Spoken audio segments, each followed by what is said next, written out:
Hello guys, nk'uko mumaze iminsi munsaba ngo ni gute umuntu ashobora gushyira call weight muri telefone, ubu nje ngiye kubereka uburyo ki ushobora gushyira iyo call weight muri telefone. Kandi guys rero hari ikintu mutajya musobanukirwa kimwe kijyanye na call weight, cyangwa se hari abantu benshi cyane batazi call weight ukuntu ikora cyangwa se n'akamaro kayo.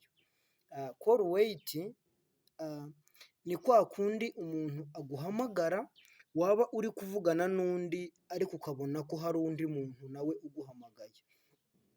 Urugero, hari ukuntu ko ushobora kuba urimo kuvugana n'umuntu uciriritse cyangwa se umuntu uri aho ngaho ari kukubaza amakuru adasobanutse ari muri bite, amakuru bimeze bite, amakuru ya karitsiye n'ibiki, ugasanga arimo arondogora ibintu biri aho ngaho.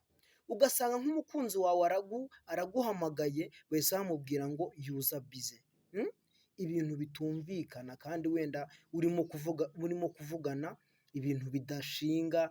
Ako ngako ni nk'akamaro ka call weight ku bantu wenda bafitanye urukundo, ku bantu bakundana cyangwa se twabita aba boyfriend n'aba girlfriend.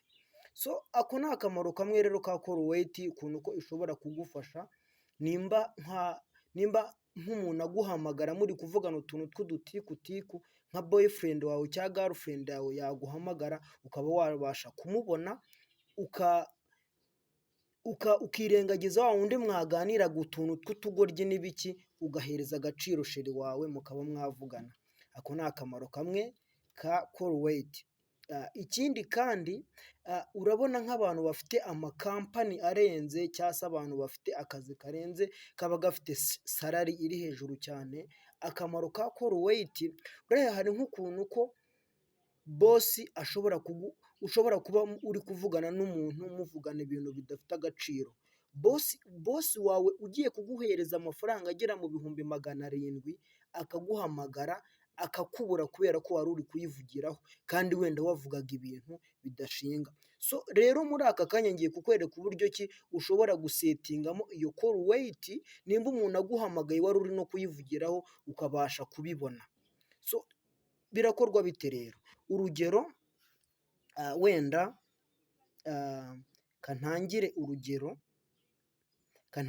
urugero kuri ahangaha murimo kureba.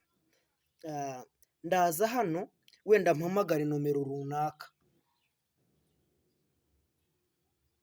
murareba kampamagare.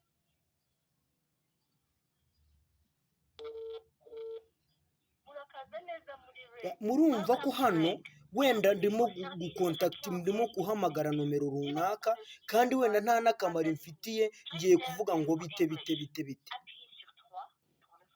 Ariko uyu big bro wanjye wenda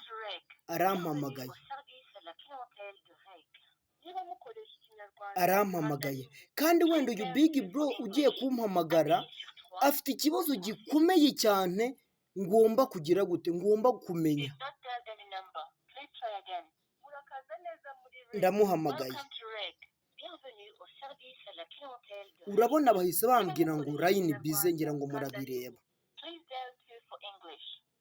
Ubu mo ndayivugiraho ibintu bidafite agaciro, ndi mu bintu bidafite umumaro, ariko bro wanjye wenda arampamagaye afite ikibazo gikomeye, arampamagaye reka da, baramubwiye ngo line bize. So rero guys, ibi ngibi rero bikorwa bite nshuti yanjye? Ufata telefone yawe iriya ifite ikibazo, ukajya muri setting, ukajya hano kuri call, ugahita ujya kuri utu tudomo dutatu tuno muba mureba hano mu nguni. Iyo utugezeho uhita ujya hano hari setting. Iyo umaze gufungura hano hari setting, uhita ujya ahantu handitse calling account, ngira ngo murahareba n'ahangaha handitse calling account, ukahakanda. Iyo umaze kuhakanda uhita ujya kuri ya simukadi ushaka ko bajya baguhamagara ukabibona. Wenda hano mfitemo MTN, mfitemo Airtel, ariko njye murabona ko ari 4G Lite, ari Mango 4G yo idahamagara, ariko ifite ikibazo ni iyi ngiyi MTN murimo murayireba, niyo ndi buze gukandaho. nimara kuyikandaho nta handi hantu rero ho ndi buze kugera gute, ho ndi buze kuza gushyiriramo iriya call wait, ndi buze kujya hano hari call forward, ahanditse call forward.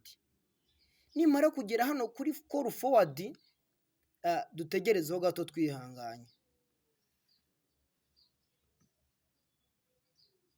Nimara kugera hano kuri call forward, ndajya hano handitse ngo when busy. Nimara kugera hano hari when busy, ndahita nza hano handitse ngo turn on.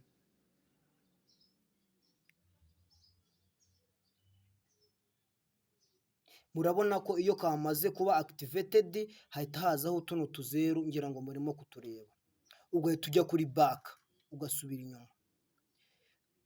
Kugira ngo ukonfaminge biriya neza, uhita ujya hano handitse ngo additional settings,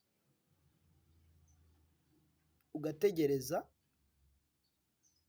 ugahita ufungura kano kantu kanditseho ngo call wait.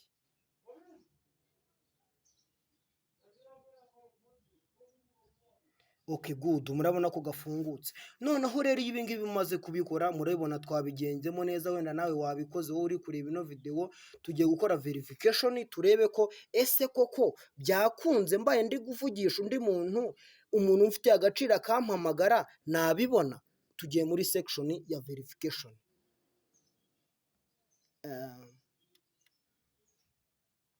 Good. Ndaza mpamagare ya nomero yanjye nk'ibisanzwe.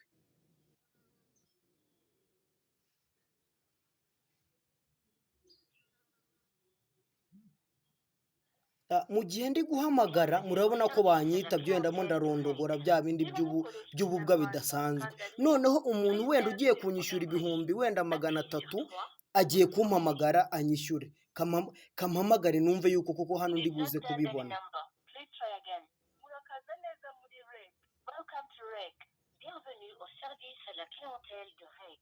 Niba mukoresha Ikinyarwanda kanda rimwe, please dial 2 for English. Murabona yuko hano naho mise mbasha ku accessinga call y'undi muntu urimo kugira gute, uri kumpamagara, kandi nari ndimo kugira gute, nari ndimo kuvugana n'undi. Anyway, ubu ngubu namufata wa wundi nkasa nkaho muholdinze. Okay, ubu bwari uburyo bwo kukwereka uburyo ki ushobora gukoresha mu gihe baguhamagara bakakubwira ngo user busy. Okay, akandi kantu k'ubwenge nabongereraho as final, hari ukuntu noneho bajya uhamagara nomero yose uhamagaye bakakubwira ngo ended call. Ibyo byo rero bikurwamo bite? Nta bundi bwenge, ni utuntu tworoshye. Ukandamo ushyiramo iyi code urwego 31 urwego. Urabona ko bakubwiye ngo outgoing call ID services has been disabled. Ubu ngubu naka gakode iyo ugakoresheje cya gihe ubuhamagara bakubwira ngo call ended, nako biba birangiye. Anyway, thank you for watching my video. You remember to subscribe on Kevin Technician.